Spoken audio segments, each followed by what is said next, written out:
Salam jumpa dengan saya Dio, peziarah iman kaki Gunung Tugel, Purwokerto, Banyumas. Apa kabar?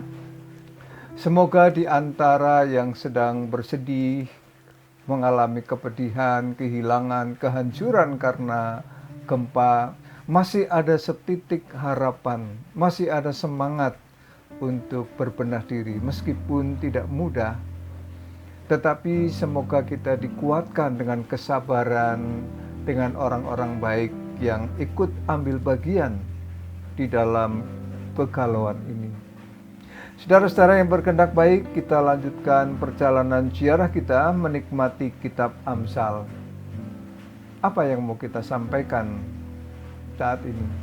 Ini, untuk menguji karakter seseorang, beri dia kekuasaan.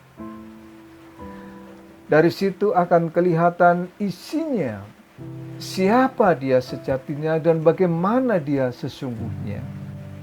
Apakah dia menggunakan kekuasaannya untuk menghadirkan kesejahteraan atau malah menyalahgunakan kekuasaan demi kepentingan diri dan paling banter kelompoknya. Kalau mau pilkada atau pilpres selalu berkata, demi, untuk, dan bagi rakyat. Wow. Tetapi di mana dia saat bencana? Di mana di saat gempa meluluh lantakan kehidupan? Cepat tanggapkah atau malah ngumpet dari peredaran? Disitulah ujian karakternya. Bagaimana pengamsal menuntun kita memahami dan mendalami fakta ini? Mari kita belajar dari Amsal. Sebelumnya mari berdoa. Tuhan Bapa di surga, Engkau kerap memperhadapkan kami dengan situasi yang membuat kami berada pada situasi untuk mengetahui siapa diri kami sejatinya. Ketika menghadapi berbagai macam persoalan, kesulitan, bencana, gempa, Bapa di surga, ajarlah kepada para pemimpin kami, kepada setiap kami, untuk ikut berempati dengan sahabat dan saudara-saudara kami yang menjadi korban gempa di Cianjur dan sekitarnya. Tuhan kiranya menuntun kami. Firman-Mu hari ini kiranya juga mencerahkan kami, agar kami memiliki sikap yang tepat dan benar. Di dalam Tuhan Yesus kami berdoa. Amin. Saudara-saudara yang berkehendak baik, kita telah sampai pada Amsal 28, dan ayat yang kita renungkan hari ini ayat yang ke-28. Jika orang fasik mendapat kekuasaan, orang menyembunyikan diri. Tetapi jika mereka binasa, bertambahlah jumlah orang benar. Siapa itu orang fasik? Kita sudah sering, pengamsal sudah sering menyebut orang fasik. Saking seriusnya berkali-kali pengamsal menyegarkan ingatan para pendengarnya pada waktu itu. Dan tentu saja kini para pembacanya. Apakah dia orang yang tidak percaya kepada Tuhan? Bisa jadi. Tetapi bisa jadi juga dia adalah orang yang sangat percaya kepada Allah, tetapi tidak tunduk kepada Tuhan. Iblis pun percaya kepada Allah, kata Yakobus, tetapi mereka itu tidak taat kepadanya. Orang fasik ini, saudara-saudara, bisa menyakiti orang tanpa penyesalan, menipu tanpa perasaan, bisa merancang kebohongan untuk menghancurkan reputasi orang lain, bahkan menghentikan karya dan pelayanan orang lain tanpa rasa berdosa. Bahkan bisa membunuh dengan reka cerita dan reka peristiwa yang dianggap masuk akal. Bahkan bisa juga dia peduli pada korban gempa ataupun bencana. Bisa jadi itu hanya sekedar kejar rating melulu.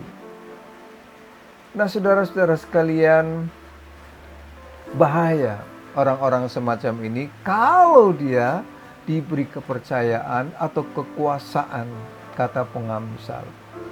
Dunia mengenal para pemimpin yang memerintah dan menggunakan serta menyalahgunakan kekuasaannya. Ada yang dengan tangan besi atau kamuflase manipulatif. Tidak sedikit yang diktator, anti kritik, anti keragaman, maunya seragam.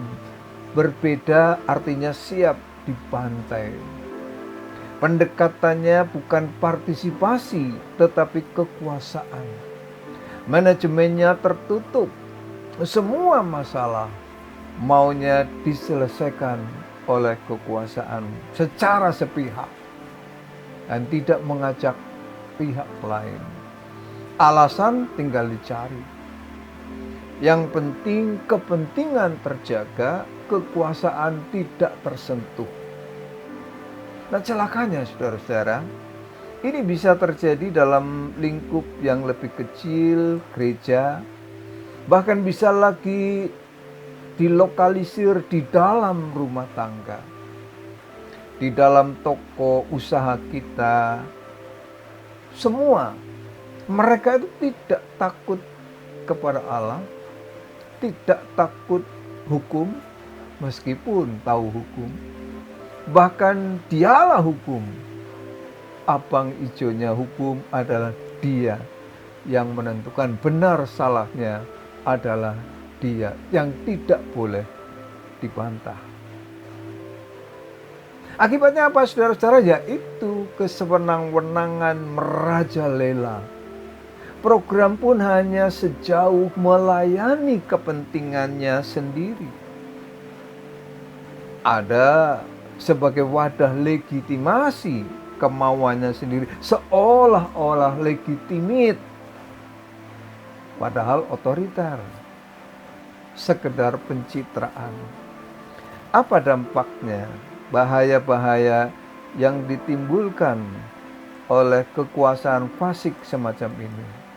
Pengamsal mengatakan, jika orang fasik mendapat kekuasaan,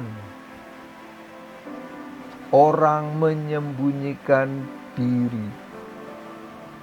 Orang menjadi takut, diam, pasif, menunggu angin perubahan, takut dengan resiko mau ngomong, takut ditangkap, mau menulis, takut dibredel. Ya.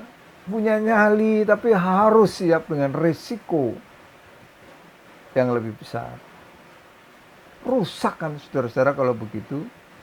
Bayangkan kalau kefasikan semacam itu mewarnai rumah tangga kita, mewarnai persekutuan gereja kita, mewarnai usaha kita.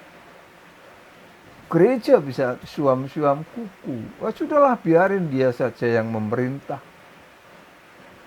Gua nggak mau ikut daripada diomong orang, daripada dicela. Suam-suam kuku. Bahkan persekutuan pun bisa rusak. Semua masa bodoh. Rumah tangga bisa terancam. Yang satu taunya diam daripada ribut.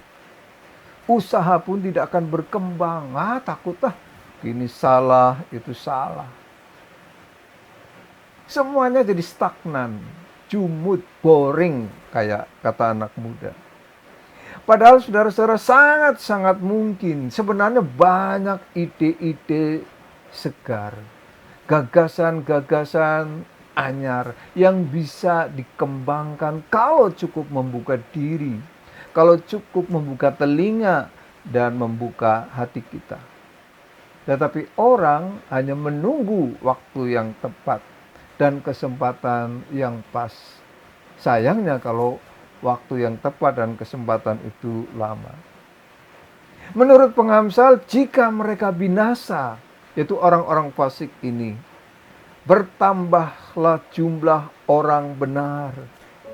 Jadi jika sang fasik itu binasa, mati, bisa dalam arti wafat, atau purna karya atau pensiun, tidak lagi menjabat, sudah tidak memegang kekuasaan lagi, maka biasanya akan nampak orang-orang yang dulunya menyembunyikan diri. Kelihatan potensinya, mereka keluar dari gua-gua persembunyian mereka, dari lubang-lubang semut mereka, dari ruang-ruang doa mereka, dari perpustakaan-perpustakaan mereka, dari ruang-ruang penelitian mereka, dan semua dibukakan. Nah, saudara, itu artinya orang benar, artinya orang yang memiliki komitmen yang baik, ya, baik di dalam relasi dengan Allah, itu butuh wadah, butuh ruang, butuh kesempatan yang terbuka, butuh ruang dialog yang saling menstimulir. Jadi ada tempatnya, diberi kesempatannya. Nah, kalau itu yang terjadi, sangat mungkin potensi-potensi orang-orang semacam ini bisa membuka harapan yang baru.